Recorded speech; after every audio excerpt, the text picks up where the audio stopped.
It seems there's been a misunderstanding, ma'am. We need you to move so we can accommodate one of our VIP passengers. Jessica, the flight attendant, spoke with a haughty tone, even as she kept her voice polite.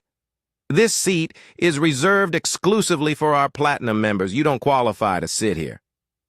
Just behind her stood Karen Whitfield, a sharply dressed white woman whose expensive watch gleamed under the first-class cabin lights, tapping her fingers impatiently on the little table before seat 2A, her gaze flicking irritably at Maya Richardson. To Karen, 2A wasn't merely a seat. It was her personal domain, an unquestioned privilege she presumed hers by right. I always sit there. It's practically my seat. Karen muttered loudly enough for nearby passengers to hear, her voice laced with arrogance and disdain. Maya looked up, calm, but with a flash of surprise in her eyes. She'd booked well in advance, paid in full, arrived on time, and was indisputably a genuine platinum member. And yet, simply because of her appearance and skin color, her rightful seat had suddenly become inconvenient. Unhurried, Maya opened her wallet, produced her platinum membership card, and held it out, firmly, to Jessica. I am a platinum member, and this seat is assigned to me. Jessica's polite smile stiffened. A flicker of surprise crossed her face, but she quickly slipped back into the practiced hardness of someone used to catering to the privileged. I understand, ma'am, but this seat is usually given to an even more distinguished guest. She glanced pointedly at Karen Whitfield, adding one of our frequent platinum flyers. The implication was clear. By any measure, Maya didn't belong. Nearby, passengers had begun to notice. A few phones slid out. Curious and indignant looks spread through the cabin. Yet none of them, neither Jessica nor Karen, nor any other on this flight, realized that this small act of discrimination would soon embroil Skylux Airlines in an unprecedented crisis. The woman they were dismissing today would hold their fate in her hands tomorrow. That very morning, soft amber light had washed through the windows of Los Angeles International Airport, illuminating the first-class lounge. Maya Richardson had arrived with her signature confidence, walking steadily, laptop tote in hand, her curls pinned neatly, her eyes bright and posture poised like that of a modern leader. At 32, Maya was the CEO and founder of Right Tech Solutions, a billion-dollar AI company pioneering bias mitigation, tools in customer service. She was bound for New York to deliver the keynote at the Global Ethics and Technology Conference, where she was hailed as the star of the next generation of leadership. Maya had chosen seat 2A, a window-side spot at the very front of the cabin, renowned for its comfort and ideal workspace. It was the very seat she'd reserved weeks ago, paid for as part of her first-class fare, and confirmed through her platinum membership, Skylux's highest tier of loyalty. Yet mere minutes after settling in, Maya sensed the cold stare of a well-dressed white woman boarding behind her. Karen Whitfield, a long-standing Skylux customer, infamous in business circles for her controlling demands and penchant for making flight attendants jump, stopped beside Maya, peered at her ticket, then leveled a stern look at her. This seat 2A is always mine. I sit here on every flight. Her words weren't just for Maya. They were a proclamation to every passenger within earshot. Instantly, tension crackled in the cabin. Lead flight attendant Jessica Miller, accustomed to placating VIPs, approached with an awkward smile, her tone polite, but icy. "Pardon me, ma'am, but it appears there's been a mix-up. We need you to move so we can seat our regular platinum guest." Maya lifted her gaze, maintained her courteous smile, and calmly presented her platinum card and boarding pass. "I am a Skyux Platinum member, and this is the seat assigned to me. I reserved it 2 weeks ago." Jessica glanced at the card. Surprise flickered across her professional PED before vanishing. She looked from Maya to Karen as though seeking approval from the wealthier passenger rather than enforcing company policy. Karen tapped her watch impatiently and declared loudly, "That seat is mine. I always sit there on my usual flight." Whispers and murmured exclamations rippled through the cabin. Passengers exchanged looks that ranged from sympathy to shock. Maya understood this wasn't about a mere seat. It was a moment when every eye, friend and foe alike, fixed on her. What none of them knew was that this petty act of discrimination would mark the beginning of Skylux's downfall. And through it all, Maya Richardson remained seated in 2A, steadfast, unbowed, her gaze unwavering, determined not to yield to injustice, however small. The air in the first-class cabin felt even more stifling after Mia's firm reply. Jessica Miller stood silent for a few seconds, her eyes flicking from the platinum card in Maya's hand to Karen Whitfield's face, then sweeping over the plush seats that had long been the unspoken territory of regular high-rolling patrons like Karen. Jessica's hesitation wasn't just protocol. In every gesture and every glance lay the shadow of an implicit value system, one that reserved its favors for the usuals, the people who fit the airline's ideal image. Jessica bent slightly at the waist, lowering her voice in an attempt to sound gentle, though still laced with pressure. "I understand, Miss Richardson, but this seat is typically held for our long-standing platinum members, such as Miss Whitfield here. I hope you'll understand. May I offer you another first-class seat with the same amenities? We just want to ensure our loyal guests receive the best possible service." Elsewhere that might have sounded diplomatic, but here it only laid bare the prejudice ingrained in the carrier's service ethos. Polite words masking exclusion, a denial of Mia's rightful place. Maya recognized it, but her gaze remained steady. She looked Jessica in the eye and spoke calmly yet resolutely, without the slightest concession. "Thank you, but I booked this seat well in advance.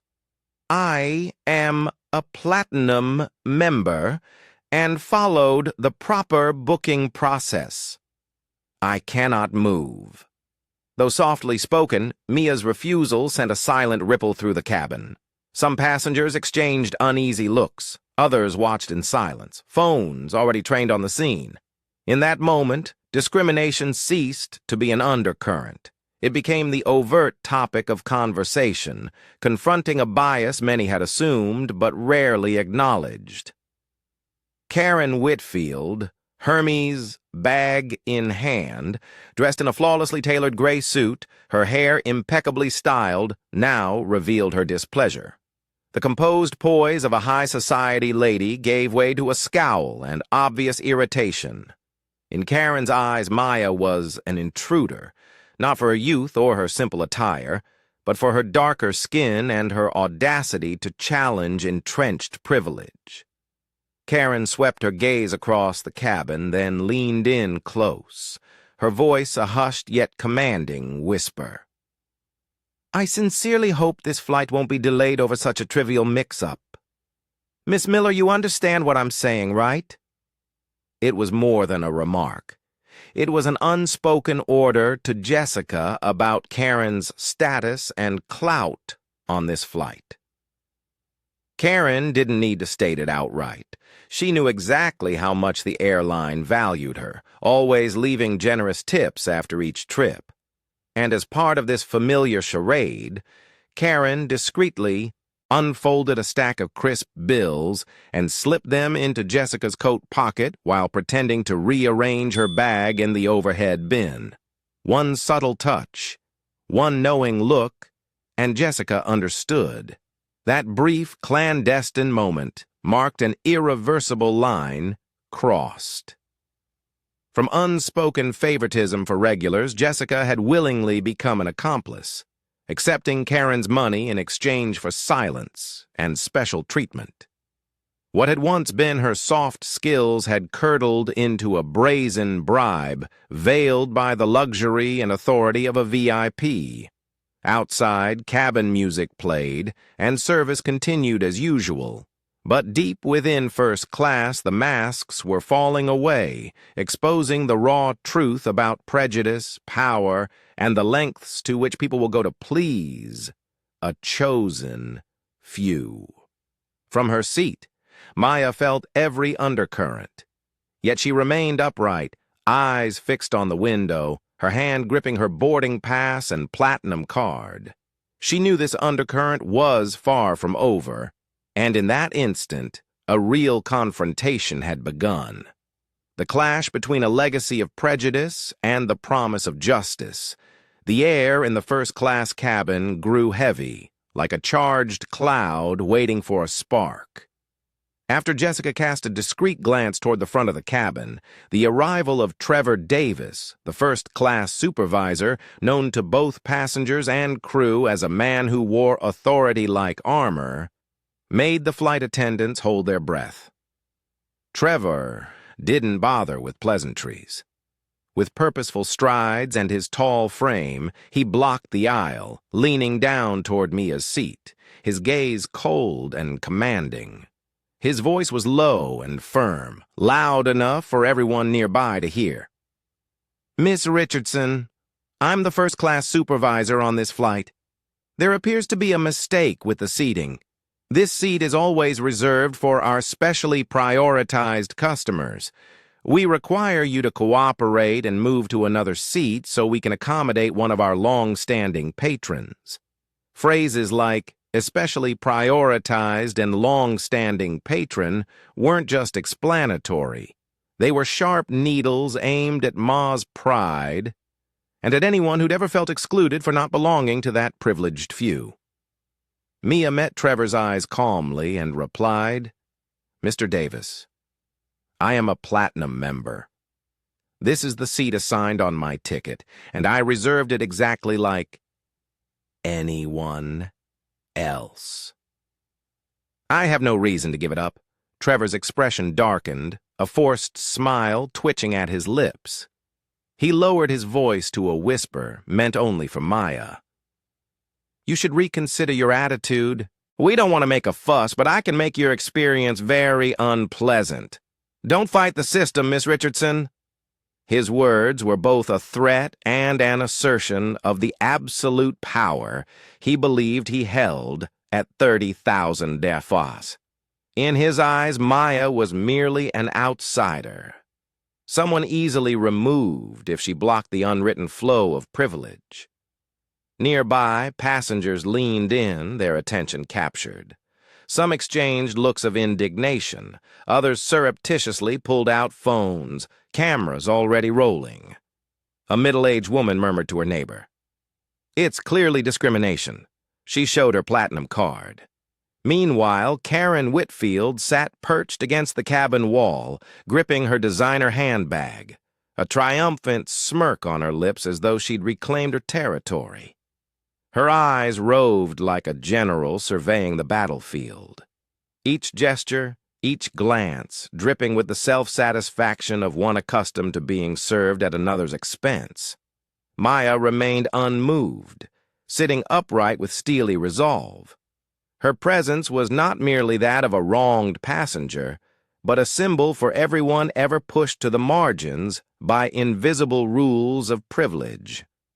Seeing that persuasion, coercion, and even threats had failed, Trevor finally lost his composure. He straightened, signaled to Jessica, and announced coolly to the entire cabin, "If she still refuses to comply, I will report this to the captain. Miss Richardson, This is your final opportunity to move seats voluntarily. Jessica shifted uneasily beside him, concern flickering across her face even as she tried to hide her complicity. Karen's lip curled in anticipation as though she already foresaw her ultimate victory. But the first-class cabin was no longer governed solely by unwritten rules. Passengers' focused attention, silent cameras, and rising whispers sketched a clear picture of power and of archaic privileges trembling before inevitable change. And Maya, seated tall in the eye of the storm, knew the tide was about to break. One more call and everything would slip from Trevor's control. Trevor pressed the button on his headset to notify the captain, his glare ready to unleash all the fury of a system threatened by a young woman's courage. The tempest had truly begun, and no one in first class dared breathe too deeply as they waited for the climax of this unprecedented showdown. Less than 2 minutes after Trevor pressed the call button, the entire first-class cabin fell silent, as though the very air was holding its breath for what was about to happen. At the front of the cabin, the cockpit door swung open, and Captain James Reynolds emerged with measured, authoritative strides. His uniform was crisp, his salt and pepper hair neatly trimmed, and his gray eyes gleamed with the quiet power he'd honed over 3 decades in the sky. This was the look of someone used to having the final say and absolute respect. Reynolds paused beside Trevor, glanced at Jessica, then fixed his gaze on Maya. He neither smiled nor exchanged pleasantries. He went straight to the point, his voice low, but resonant enough that even the furthest passengers sat up.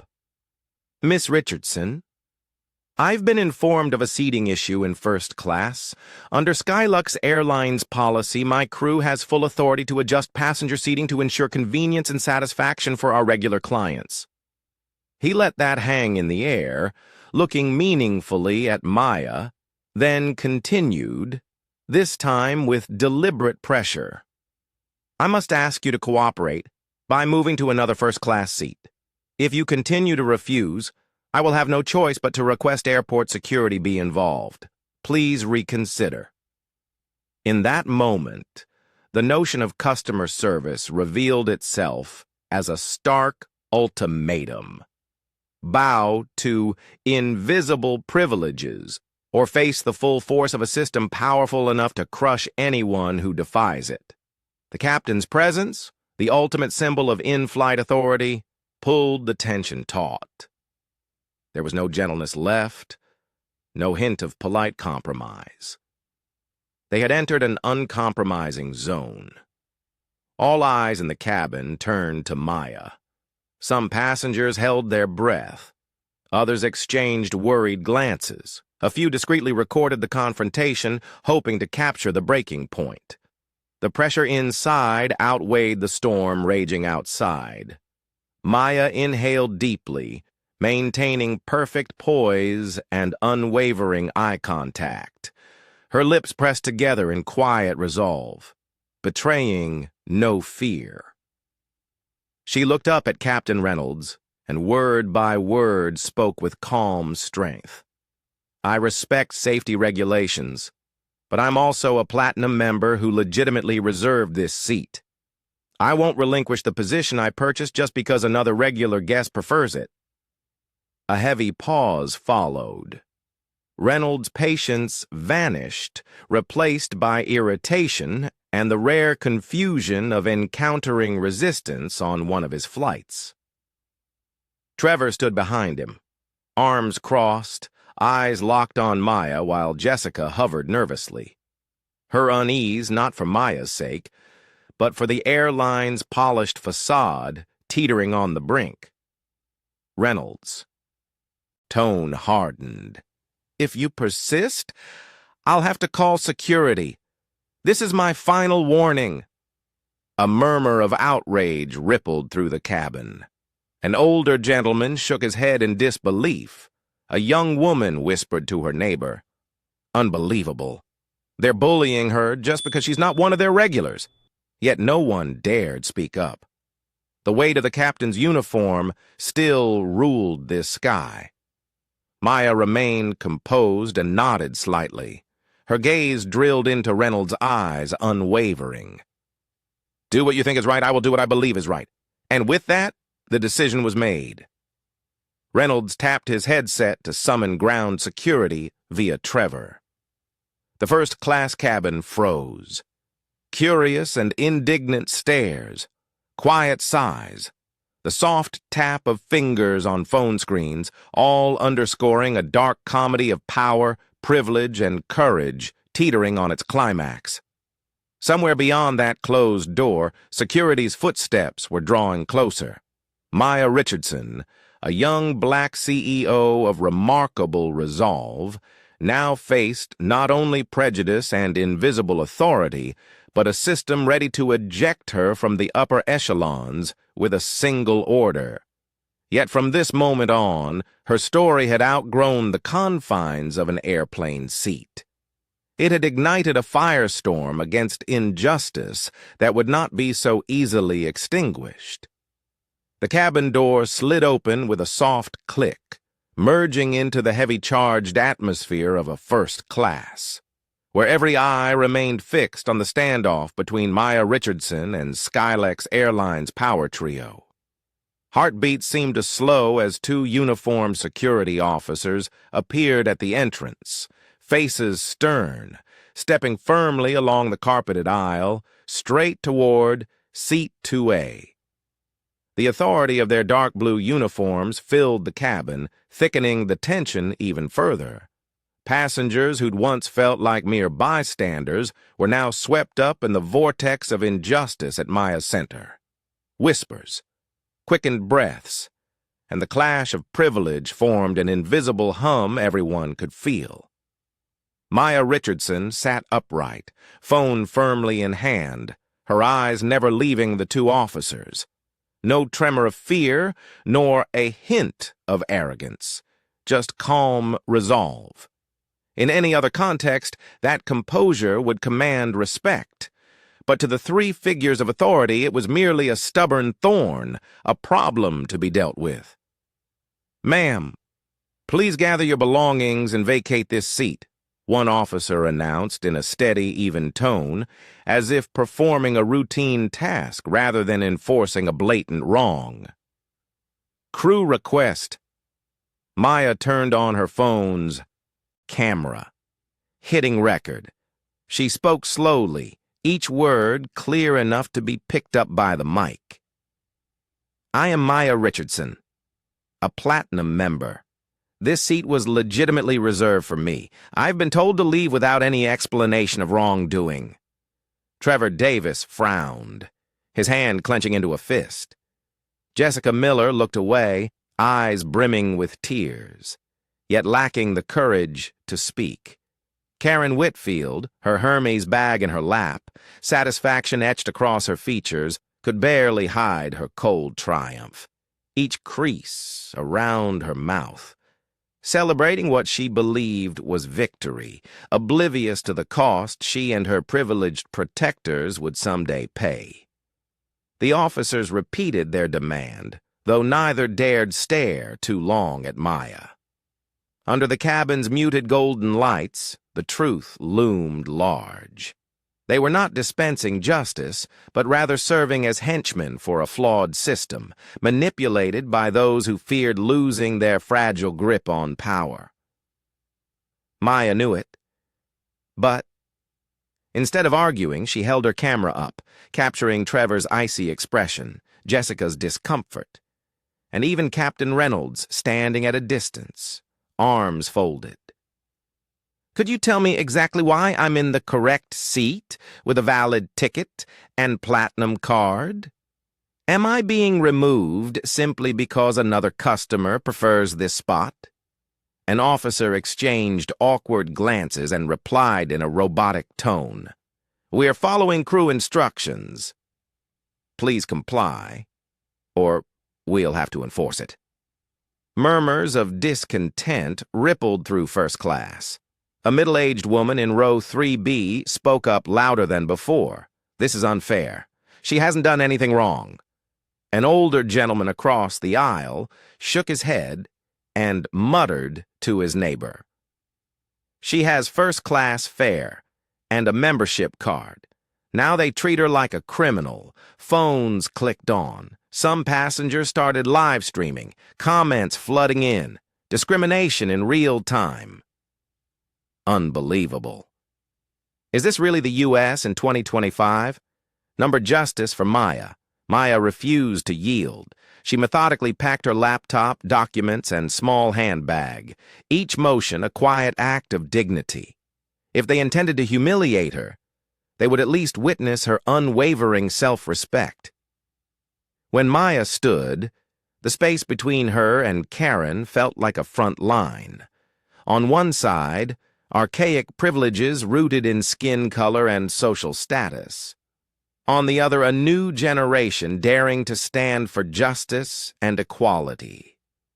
Karen couldn't hide her smug grin, looking at Maya as if she'd won, and Jessica, hands trembling with shame, still lacked the nerve to correct the injustice. Trevor merely nodded to security as though checking off a chore. As Maya was escorted out of first class, dozens of eyes followed her, some sympathetic, some admiring, others heavy with guilt for witnessing cruelty they neither could nor dared to halt. A young man rose, phone in hand, calling out, "She did nothing wrong. This is discrimination." A woman wept quietly, sobbing to her friend. "She's the first black woman I've seen stand up for herself in first class." But all remained helpless as Maya was led down the aisle, her footsteps and the officer's stiff strides forming a mournful melody that echoed down the airport corridor. Outside the cabin in the VIP lounge, Maya was asked to wait while the matter was resolved. She didn't argue or cry. Instead, she opened her phone, drafted an email to her lawyer and communications team, attaching the video footage and images. Then she texted her assistant, "Prepare all documentation. This isn't over." Back on the flight, as the door closed and the aircraft prepared for takeoff without Maya, first class felt colder than any low thermostat setting. Karen sank into C2A. Jessica's hand shook as she served a compensatory glass of champagne, and Trevor slumped in his seat, trying to mask his unease behind a hardened facade. Some passengers whispered, others immediately uploaded videos to social media, and a few vowed to file formal complaints the moment they landed. In that first-class cabin, everyone came to understand they'd witnessed more than just a forced removal. They'd seen a young black woman publicly shamed for standing up for what was right. Beyond the airport lights, Maya Richardson sat tall, her eyes blazing in the dim lounge. If anyone thought she'd be broken by being expelled from first class, they were wrong. She knew the real story was just beginning. This recorded humiliation, witnessed by dozens on board and countless more online, would ignite a fire not only beneath one airline, but beneath the invisible barriers that still cling to privilege in modern society. And with everything she'd endured, Maya no longer represented only herself, but millions who've been forced from their rightful places, whether in boardrooms, classrooms, or across the vast skies of America. While Maya Richardson quietly sat in the VIP lounge, her fingers scrolling through the footage she'd just captured, a parallel drama was unfolding on the very aircraft that had just closed its doors and was taxiing toward the runway. There, the truth was slowly slipping out from beneath the shadow of entrenched power and privilege. Every moment of injustice, every furtive glance, every smug smile, every thinly veiled threat had been recorded not only by Maya's phone, but also by eyewitnesses who could no longer stand by silently. Chief among them was Samantha Brooks, a young passenger with dark brown hair pulled into a high ponytail, dressed in a simple gray hoodie, her sharp eyes betraying the instincts of an embedded reporter. Seated just a few rows from Maya, Samantha's light brown skin stood out against the cabin's pristine white leather. She was the one who first panned her camera to catch Jessica whispering to Karen and discreetly pocketing the folded bills. She zoomed in to capture Trevor tucking cash into his breast pocket, complete with his knowing smirk and cold grin. In Samantha's nearly 8-minute video, nothing was left unshowed. Jessica's awkward, complicit look as she tried to persuade Maya to give up her seat.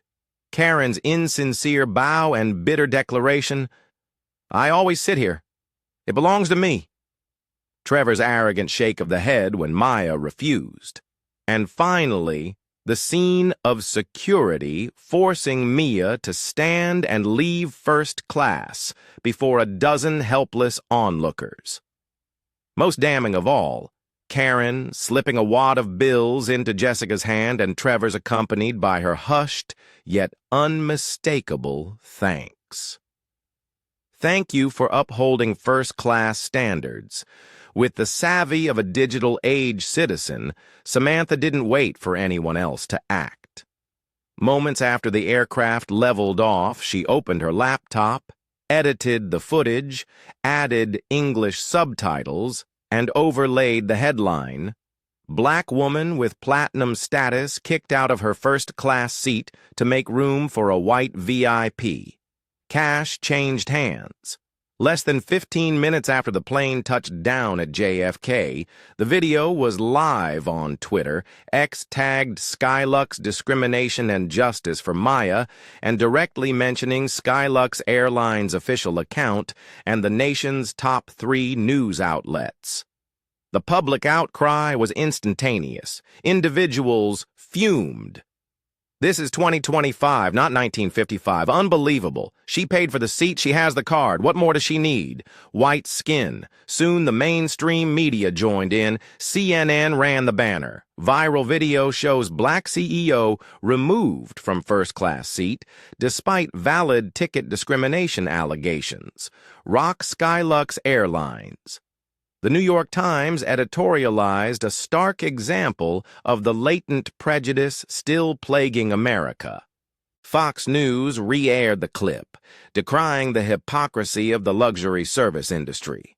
But it didn't stop with traditional outlets. TikTokers, YouTubers, and equality advocates all re-shared the footage, each offering their own analysis under .justice for Maya and Endow's Skylux discrimination. Within 6 hours, Samantha's video had racked up 1.22 million views and ranked among Twitter's top 3 global trends. Hundreds of thousands of comments, shares, and direct tags to Skylux demanded a public accounting and meaningful action, no mere perfunctory apology. Influential voices weighed in. A prominent black tech CEO tweeted, "Today it's Maya. Tomorrow it could be any of us. If we don't stop this injustice, we'll simply change faces, not disappear." Anti-racism organizations hosted live stream panels citing systemic bias in luxury services and recounting similar long-silenced incidents. And it wasn't only people of color. White, Asian American, and Latino users alike expressed shame and outrage at Skylux's craven defense of outdated privilege. On Skylux's own website, the Contact US inbox was bombarded. Hundreds of emails, thousands of calls, all demanding full disclosure of the staff involved, of Karen Whitfield's role, and whether this was how Skylux had long treated guests deemed unsuitable. Inside Skylux's executive boardroom, the atmosphere was as tense as that morning's first-class cabin. Senior leaders scrambled to mobilize legal PR and key partners, issuing urgent statements. But social media's tidal wave was beyond any crisis management script. Maya herself was astonished by the force of truth's momentum. In the airport lounge, she received hundreds of supportive messages and emails from across America and the globe. People sent screenshots and alternate angles, building an indisputable dossier. A renowned civil rights attorney messaged, "Let us protect you. This truth will not be buried." Human rights groups worldwide used Samantha's footage as a textbook case of racism cloaked in luxury. Remarkably, within Skylux's own ranks, junior and middle-level employees began sharing the video internally, voicing disgust at the leadership. One wrote on their internet, "If this is our idea of service values, I'm ashamed to wear this uniform." In under 24 hours, Skylux discrimination had become a top global trend, fueling demands for change and justice for Maya Richardson and anyone ever forced from their rightful first-class seat because of skin, color, age, gender, or any other difference. At the heart of that storm stands the image of Maya. Rising calmly from her seat, refusing to bow or weep, phone in hand, confidence unshaken, she has become the emblem of a new generation of justice, unafraid, unyielding, and never alone. The truth is out. It cannot be returned to the shadows of an outdated privilege system, and this is only the beginning of irreversible upheaval for Skylux Airlines and the entire luxury service industry in America.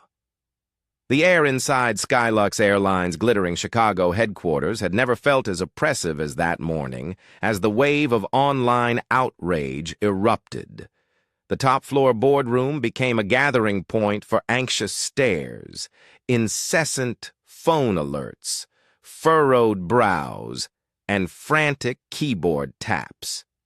But in that very moment, a horrifying secret, one that only a handful of executives had ever even whispered about, was exposed, igniting genuine panic among the company's upper echelons. Richard Williams, Skylux's seasoned CEO, had weathered every corporate battlefield in his career, but he had never been cornered like this. He stood by the floor-to-ceiling window, staring down at the bumper-to-bumper traffic below, his grip tightening on his personal cell phone. Dozens of urgent emails and partner messages flooded his screen by the minute. Then came a call from the Vice President of External Affairs that froze the room. "Mr. Williams, we have a major problem. That video is going global. But that's not all. The woman who was kicked off this morning's flight is Maya Richardson." At first, Williams frowned, trying to place the name among Skylux's VIP roster. Only when the VP forwarded an internal dossier and Mia's LinkedIn photo did it hit him like a lightning bolt. His throat went dry. The file read, "Maya Richardson, founder and CEO, RightTech Solutions, exclusive AI provider to multiple global service brands, holds 25% of Skylux Airlines via affiliated investment funds, sole candidate for current $50 million digital transformation contract." Every sound in Williams' head went silent. 25%. Not just a stake, but effective control over every major board vote. A number that could overthrow any corporate plan and end any CEO's tenure with a single decisive vote. And that $50 million contract was Skylux's lifeline in a cutthroat era of AI-driven competitors. Without REIT and without Maya, every digital upgrade, service innovation, and cost-cutting measure would collapse. If this news hit the markets, Skylux's stock would nosedive. Investors would pull out en masse, and a domino effect of defaults would follow. Before he could gather himself, his phone buzzed again with calls from Wall Street's most powerful voices. "Richard, what on earth is happening? We just saw the clip on CNBC. Explain this now. If you don't contain this crisis within 24 hours, we'll have to liquidate our holdings.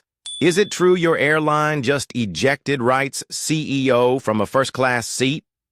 Around the table, board members scrambled for laptops and phones, firing off emergency emails to their attorneys in case of the coming storm.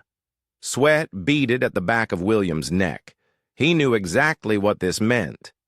Maya Richardson wasn't just a VIP customer.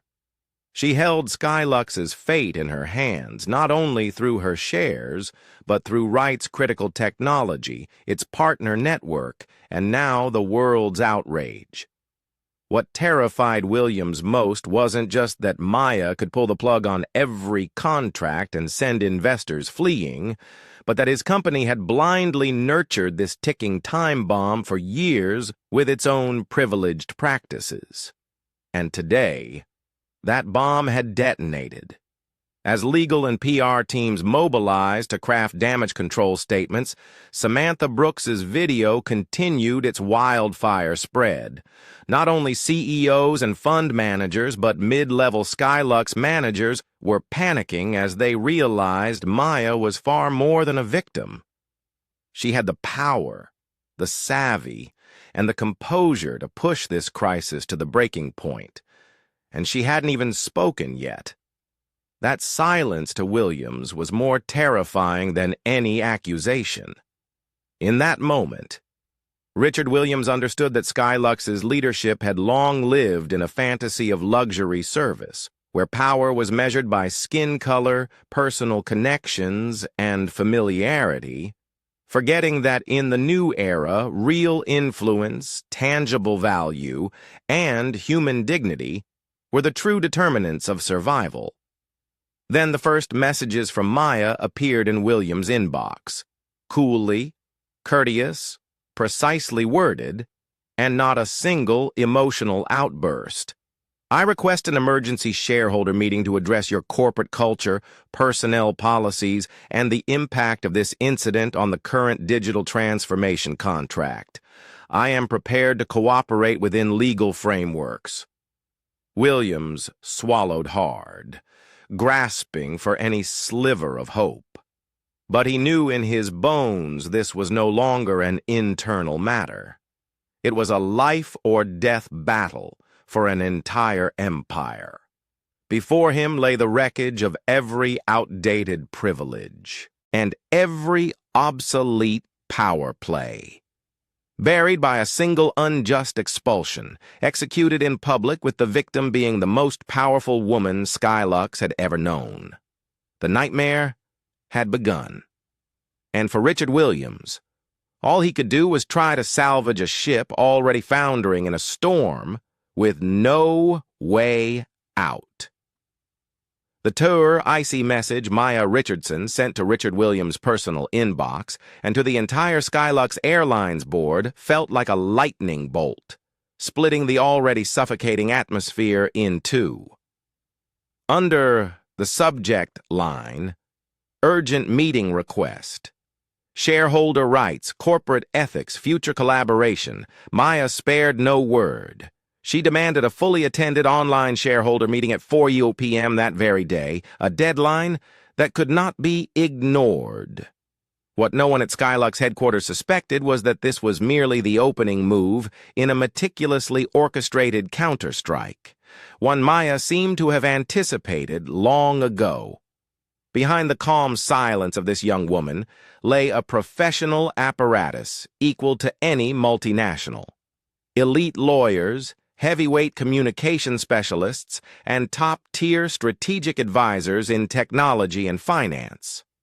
Within an hour of her email, Maya's legal team was assembled in Wright's New York boardroom, primed to build their case and coordinate media responses. Every minute detail of that morning's in-flight incident was dissected and reassembled from dozens of eyewitness angles. especially Samantha Brooks's video, whose irrefutable audio and visuals would prove decisive. "We're not just protecting Maya's personal rights," declared lead counsel Raymond Oliver. "We're defending the rights of everyone ever excluded from first class anywhere in the world." Simultaneously, Wright's head of communications, Michelle Carter, dispatched official notices to every major news outlet, confirming Maya would speak at the emergency shareholder meeting and pledging absolute transparency, refusing to tolerate any excuses from Skylux. The media wave crashed back onto Skylux's shores instantly. Reporters from CNN, Bloomberg, and the New York Times flooded the airline's offices, demanding press credentials or exclusive interviews with Maya. International finance publications even printed the shareholder meeting schedule and anticipated announcement time as though it were a global economic summit. At Skylux, Richard Williams fidgeted at the head of the table, decades seeming to age him within hours. He pored over Mia's email for the 10th time, each read, revealing the crushing weight of her words. As Skylux Airlines' largest shareholder and legal representative of Wright Tech Solutions, I hereby demand an urgent meeting with the full board and all shareholders. In that meeting, I will present incontrovertible evidence of this morning's ethics violations, discrimination, and bribery directly implicating Trevor Davis, cabin supervisor, Jessica Miller, lead flight attendant, and Captain James Reynolds. I require that Skylux Airlines immediately terminate these individuals and publicly disclose the reasons and remedial actions. If these demands are not fully met within 24 hours, I will invoke the share transfer clause, divesting my entire 25% stake in Skylux Airlines into international funds and voiding the $50 million contract between Wright Tech Solutions and your company. The legal, financial, and reputational consequences of this incident will rest squarely with Skylux's leadership. No apologies, no tears. Each sentence was an uncompromising ultimatum: justice or the collapse of an airline empire. Silence gripped the boardroom. A few directors had opened their mouths to defend long-Irving executives like Trevor or Reynolds, but the video evidence, clear down to Karen Whitfield's every gesture and the crisp bills sliding into Trevor's pocket, left them mute. No one dared stake their career, fortune, or reputation on excusing those who'd already lost all legitimacy. In that moment, Richard Williams realized Maya's counterstrike wasn't personal revenge. It was a lesson Skylux would pay dearly for, a reckoning on corporate culture, leadership accountability, and the power of transparency. Even the story's antagonists were now laid bare. Trevor Davis, once the absolute authority and first class, now trembling as he drafted his statement, knowing there was no going back. Jessica Miller, tears in her eyes, haunted by her own cowardice and complicity. Captain James Reynolds, proud for 3 decades in command of the skies, now forced to face disciplinary proceedings, his momentary lapse erasing a lifetime of service. Meanwhile, on the other side of that corporate divide, Maya calmly strategized with her lawyers. She spoke little, focusing instead on contingencies. If Skylux refused to comply, she would release every video, email, and witness affidavit to international media and file a class action suit in federal court. If Skylux offered concessions, she would demand independent oversight of all HR processes, corporate culture reforms, and a board-level restructure, placing Wright Tech appointees in director seats, and if necessary, she was ready to rally other investors to divest their holdings in solidarity, A corporate nuclear option only the Battle H hard-hardened would dare deploy. The emergency shareholder meeting was just hours away. The hush in Skylux's halls was no calm. It was the gathering storm before the break. Outside, millions of eyes watched. Could a lone Maya Richardson uproot a deeply entrenched privilege system? Would Skylux Airlines choose justice or sink into darkness alongside those who once believed themselves untouchable? For Maya, every move was already in place. This time, justice would no longer be a luxury reserved for first class. The echo of Maya Richardson's ultimatum still vibrated through every anxious breath in Skylux Airlines headquarters as the clock neared the start of the emergency shareholder meeting. In its 30-year history, the board had never entered a room feeling so fragile and powerless. From their familiar high-end leather chairs, they were used to hearing revenue reports, expansion plans, and praise for their luxury brand. Yet today, every gaze was fixed on the large screen, where Maya Richardson's name appeared not just as the largest shareholder, but as the arbiter of the company's fate.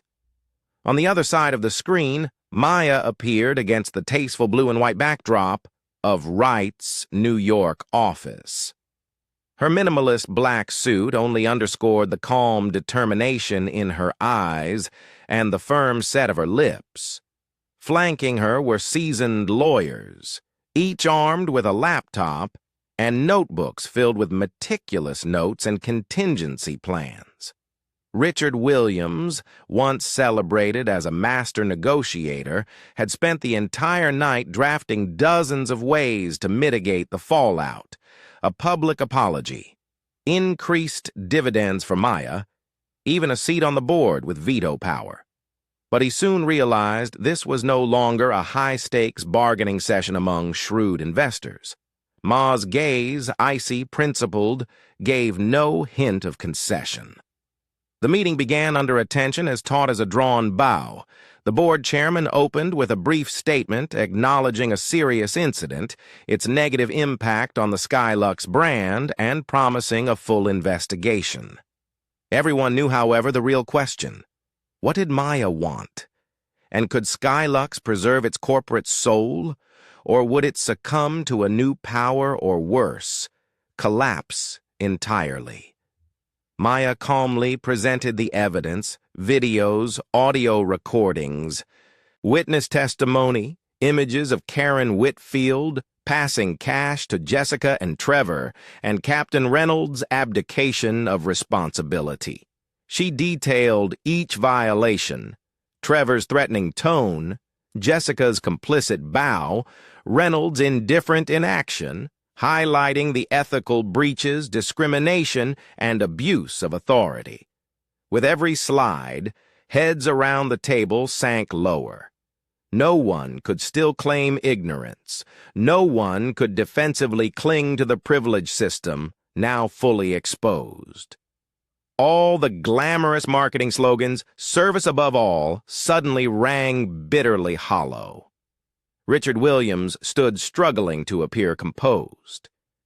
Miss Richardson, we accept full responsibility and extend our personal apology to you and to all customers and shareholders harmed by this incident.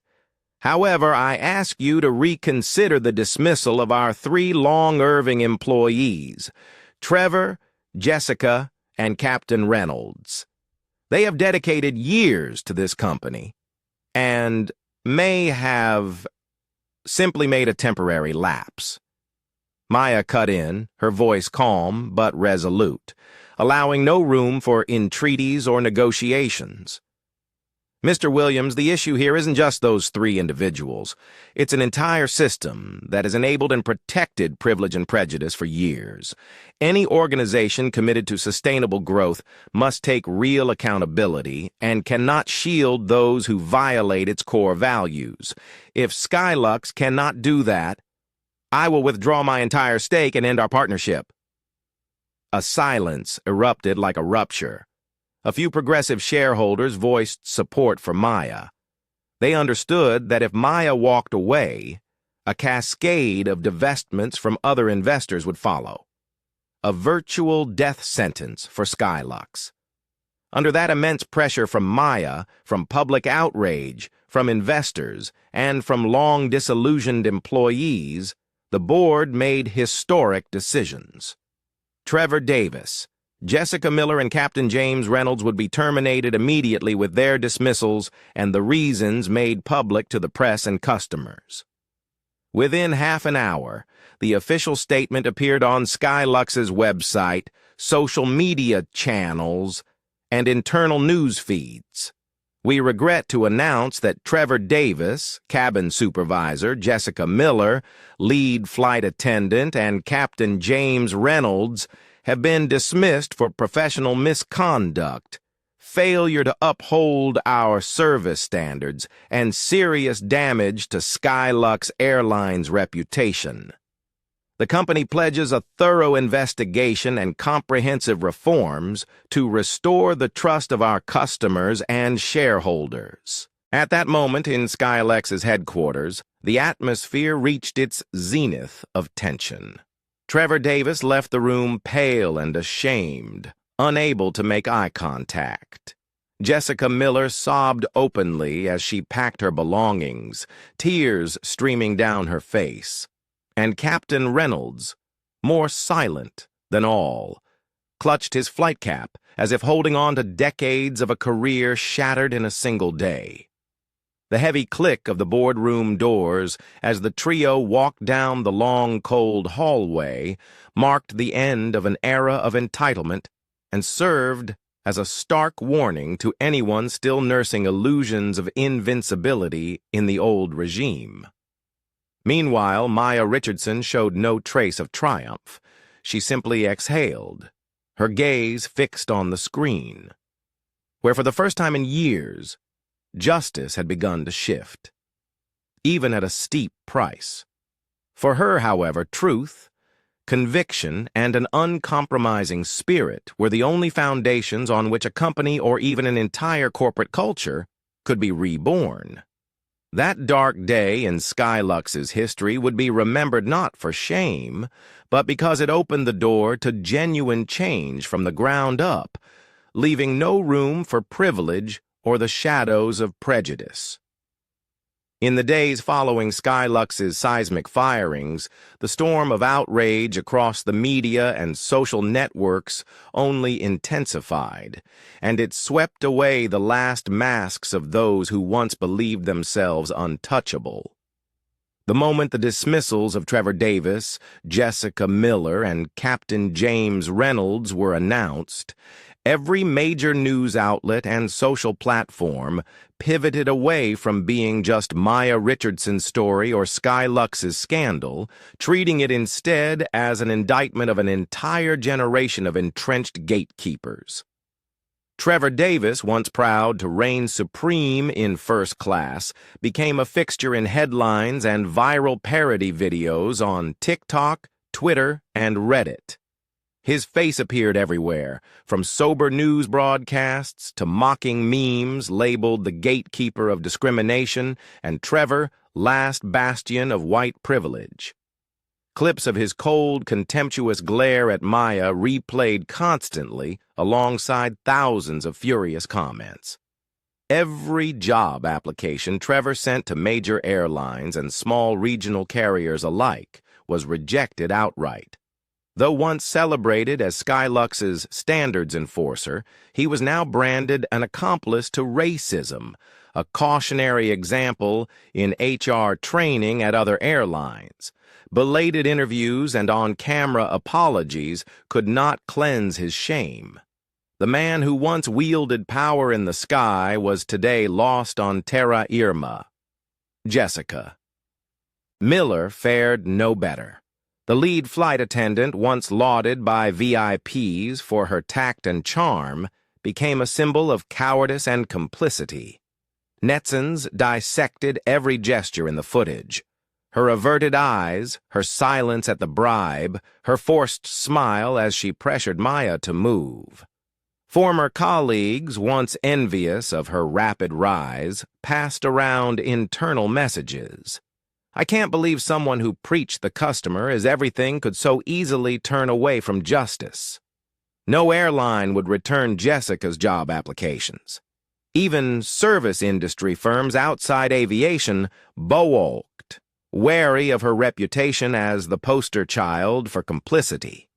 Friends offered sympathetic words, but their counsel only underscored the heavy price of silence.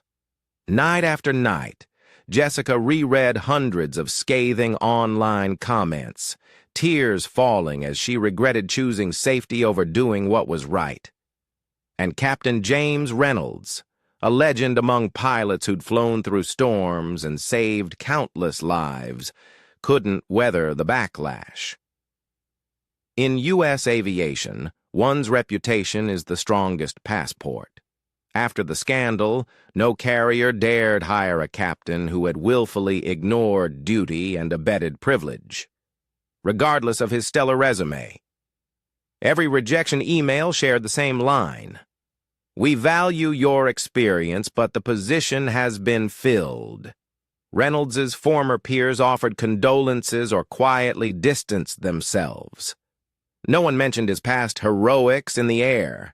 His name landed on do not hire lists at 3 major airlines. Each time he drove past an airport watching jets take off, he clenched his jaw to keep from breaking down. His pride in authority, shattered by a single lapse, had cost him everything he built over decades. But the tragedy didn't end with those in uniform. Karen Whitfield, the powerful passenger whose stack of bills and whispered hints had ignited this crisis, also faced social reckoning. Days later, the board of the law firm where she was a founding partner convened an emergency session and suspended her indefinitely, pending an independent ethics investigation. Headlines branded her airline Karen, Queen of Privilege, and the cash-stuffed first-class seat.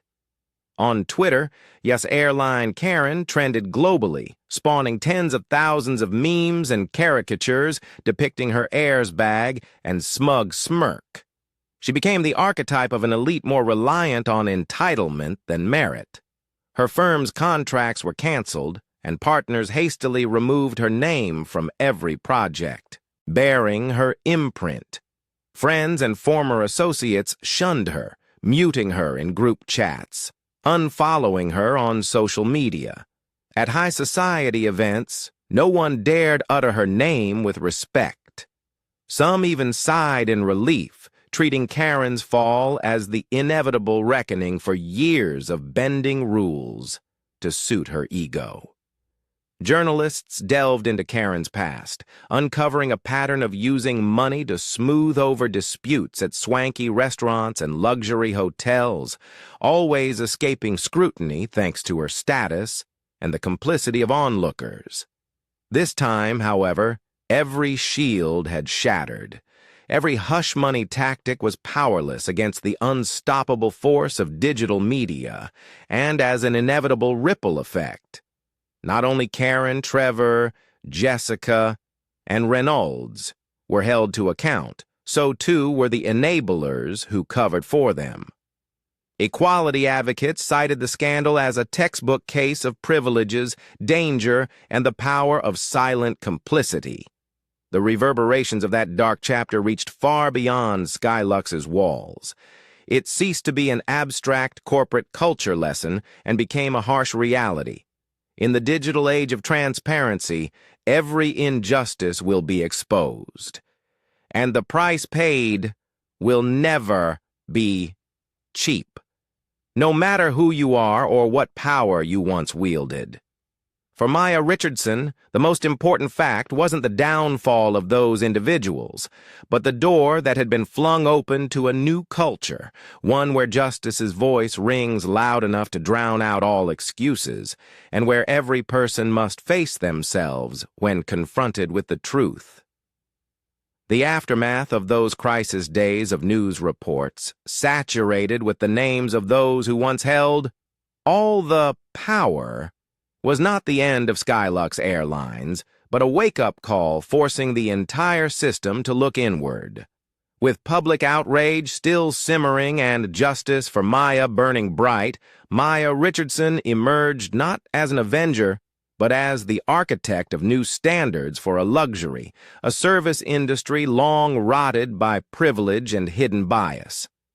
Because Maya retained her 25% stake and her reputation as someone who publicly challenged injustice, every overture from Skylux had to come from genuine goodwill. After sleepless nights of closed-door negotiations, an unprecedented decision in U.S. aviation history was announced to press and shareholders alike.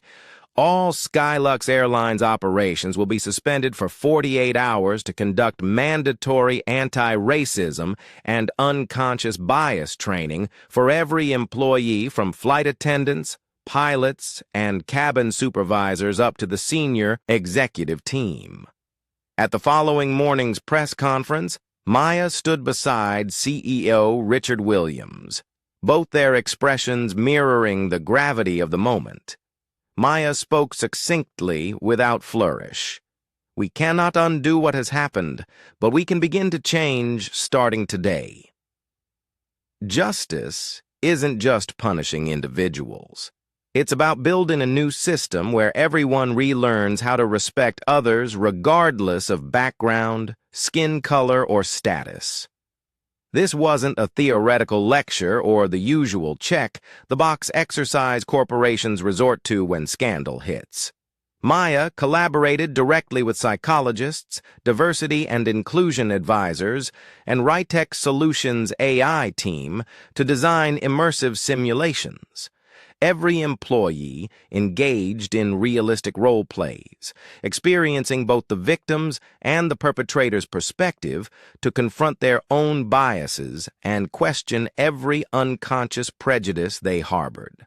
Skylux's boardrooms and airport lounges nationwide became temporary training centers. Flights were grounded. Passengers were rebooked on partner lines or issued full refunds. Though the move cost millions in just 2 days, the media hailed it as unprecedented and the most positive shock in U.S. aviation history. Major networks, CNN, MSNBC, Fox News, all ran live coverage of Maya and Richard Williams taking the podium, pledging accountability and stressing the necessity of facing uncomfortable truths, even when those truths exposed the system's deepest wounds. On social media, deep-dive analyses of the training program and clips of Skylux employees sharing their feelings about sitting down to relearn how to treat people flooded the feeds. Comments poured in. If an airline can admit its mistakes and start over, what excuse do banks, hotels, or restaurants have for staying silent? Within Skylux, employees who had quietly witnessed or even benefited from the unwritten codes of privilege were forced to confront themselves. Some grumbled that the shutdown was over the top or a needless financial blow, yet more spoke out in support. For the first time, I truly believe Skylux will change. I've waited 10 years for this and never dared to speak up. Independent experts joined the advisory board to ensure the training wouldn't be mere window dressing and that the hardest issues wouldn't be glossed over. An anonymous post-training survey revealed over 83% of employees had witnessed or participated in unfair situations, but remained silent out of fear for job security or social isolation. The findings stunned Skylux leadership. The darkness of bias ran deeper than any internal audit had ever shown. For the so-called villains, Trevor, Jessica, Reynolds, and Karen, their downfall became a living case study. Their actions were woven into training materials and discussion groups asking every employee, when you face injustice, Will you align with the victim or turn away whether the person harmed is a passenger or a colleague? International media from the UK, France, and Germany to Japan and South Korea held up Skylux as an example of bold cultural reform, something few corporations dare to carry out in full. From the smallest huddle to the grandest hall, from executives to janitors, a single question echoed. How many more Maya Richardsons have been forced from their rightful seats simply because of prejudice? By working relentlessly with Maya, Skylux not only rescued its reputation, but began rebuilding trust with customers, employees, and previously wavering investors.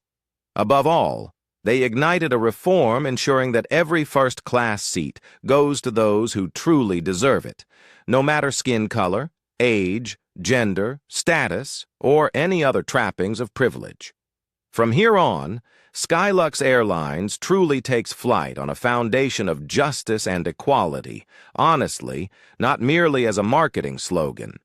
In the days after Skylux's earth-shaking dismissals, the media and social media outrage didn't die down. It spread farther and faster, stripping away the last masks of those who once thought themselves invincible. The instant the news broke that Trevor Davis, Jessica Miller, and Captain James Reynolds were fired, headlines and hashtags shifted from Maya Richardson's story or a Skylux scandal to a broader indictment of an entire generation of gatekeepers. Trevor Davis, once proud to be king of first class, suddenly became a punchline in viral TikToks, tweets, and Reddit memes. His face appeared everywhere, from serious news segments to sarcastic memes, calling him the gatekeeper of discrimination and Trevor, last bastion of white privilege. Endless clips of his cold, contemptuous glare at Maya, replayed alongside torrents of enraged comments. Every resume Trevor submitted to major carriers and small regional lines alike was rejected outright. Once celebrated as Skylux's standards enforcer, he was now branded a racist enabler. A cautionary tale in HR trainings everywhere.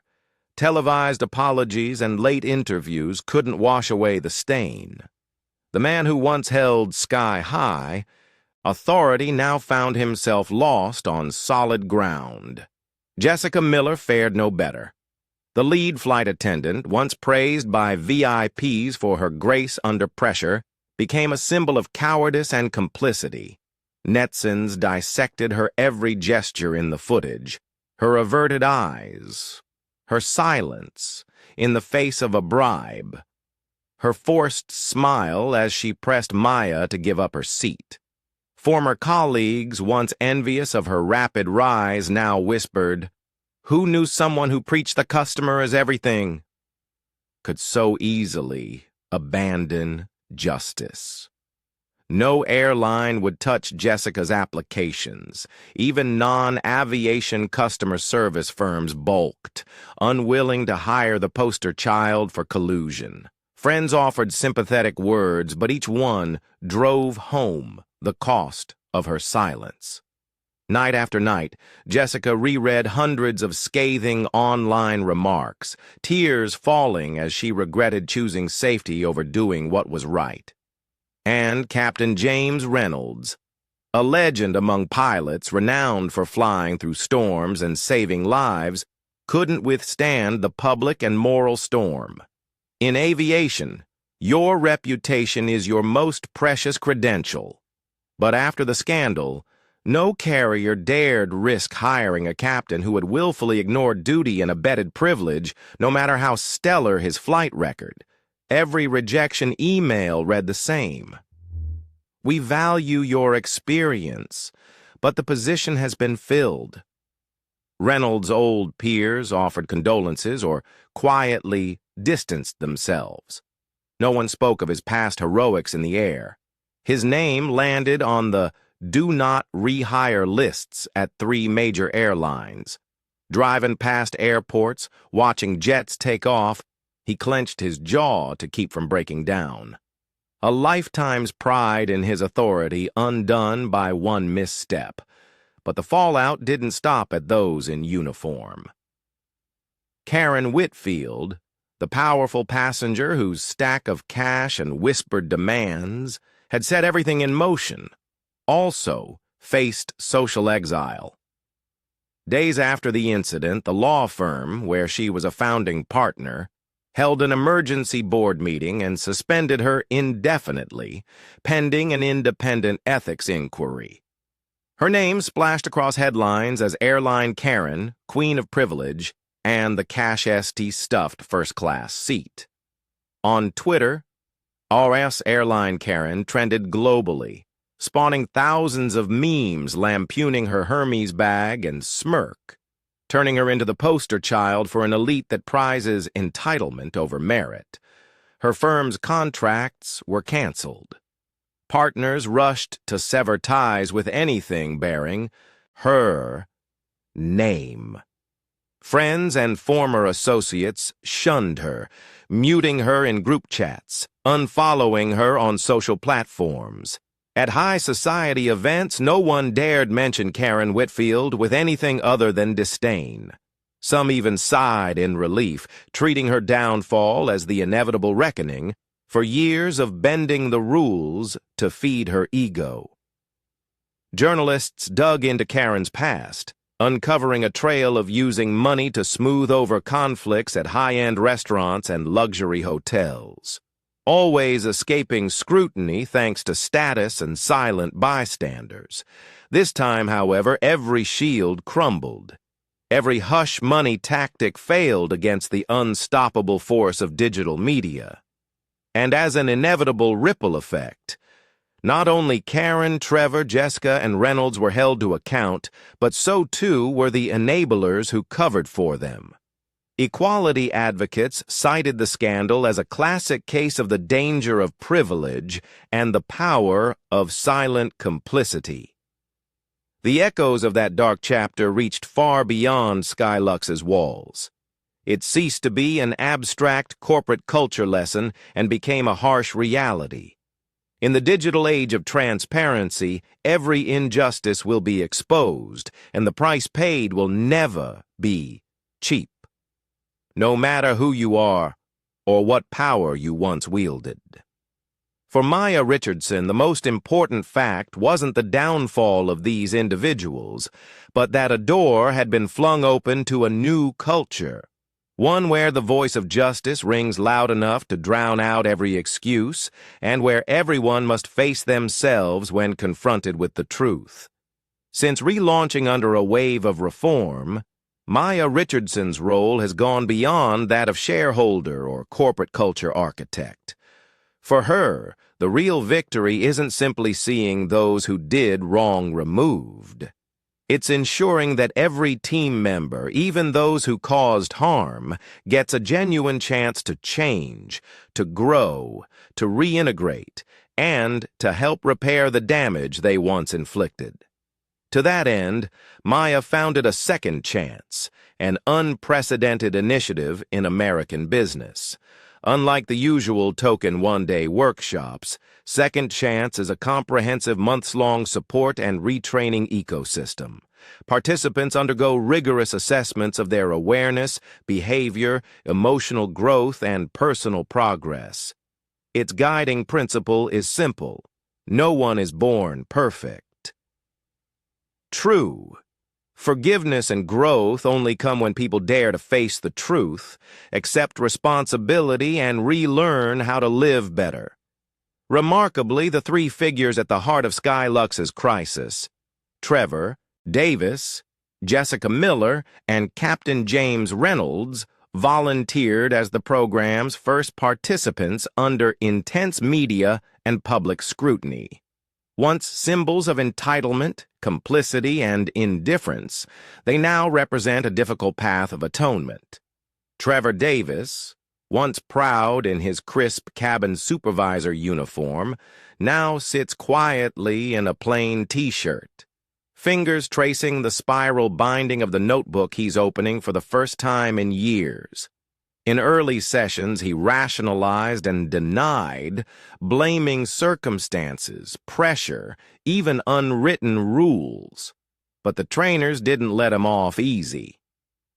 Have you ever asked yourself why you valued power more than another person's dignity? Each discussion forced Trevor to confront his own history. Childhood messages of racial superiority, the unconscious arrogance of power he'd called procedure. The climax came when he watched the footage of himself mocking and humiliating Maya before a captive audience, then heard firsthand from victims, not via complaint emails, but in direct, honest dialogue. On one occasion, Trevor broke down in front of the class.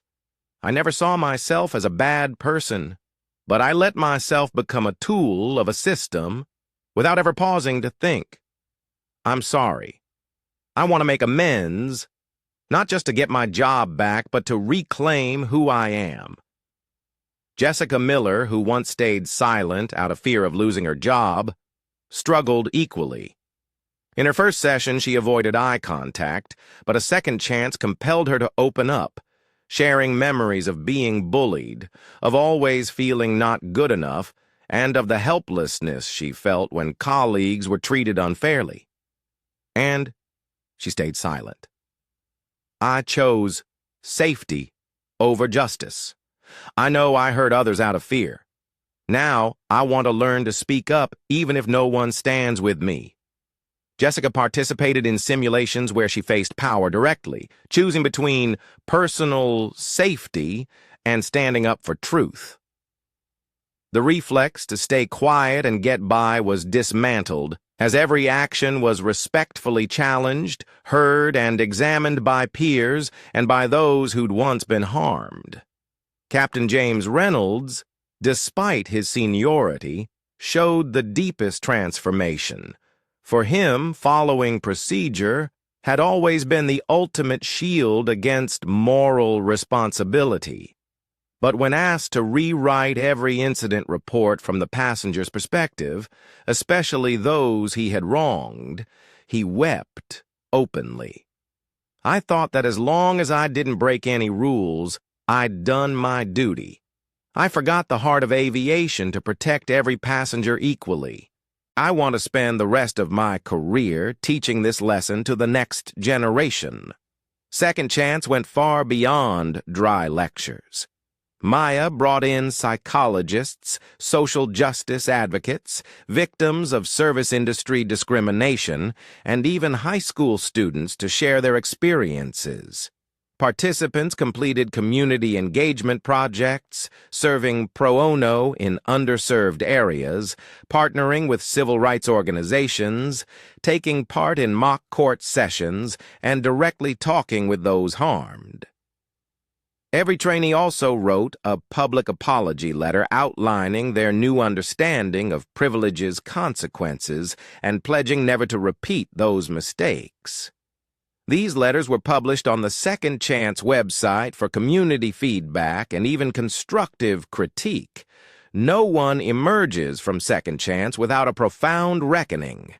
But the extraordinary result is that after several months, Trevor, Jessica, and Reynolds each transformed not into defensive or evasive figures, but into people who truly grasp equality's value, the courage in admitting mistakes, and the deep meaning of a society that offers genuine second chances. At the program's conclusion, Maya made no grand speech.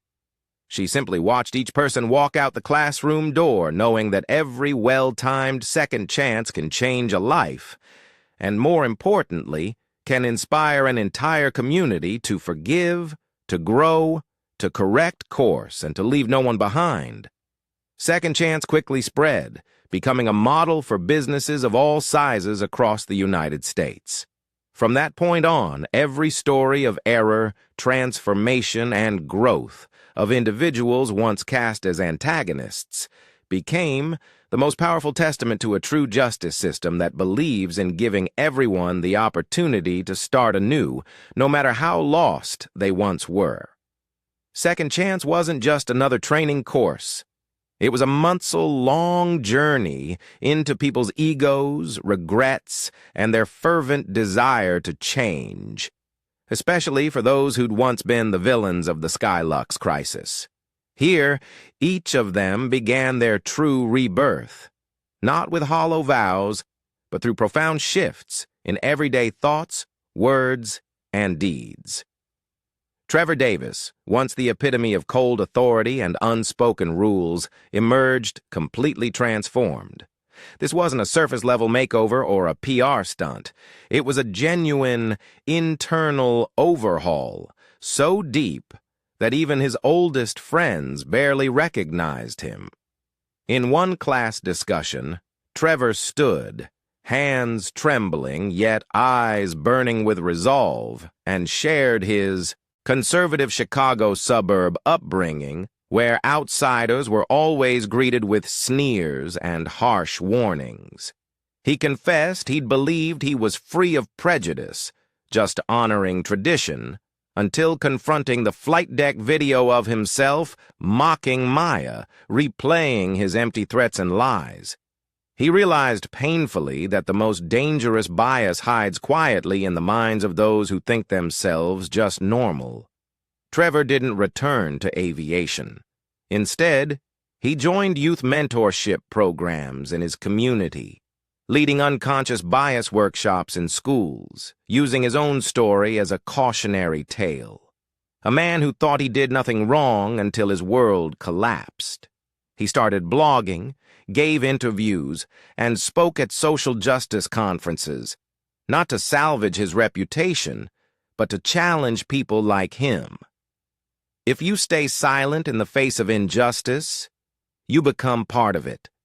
He also personally apologized to former colleagues he'd belittled, helping them find job leads and community connections.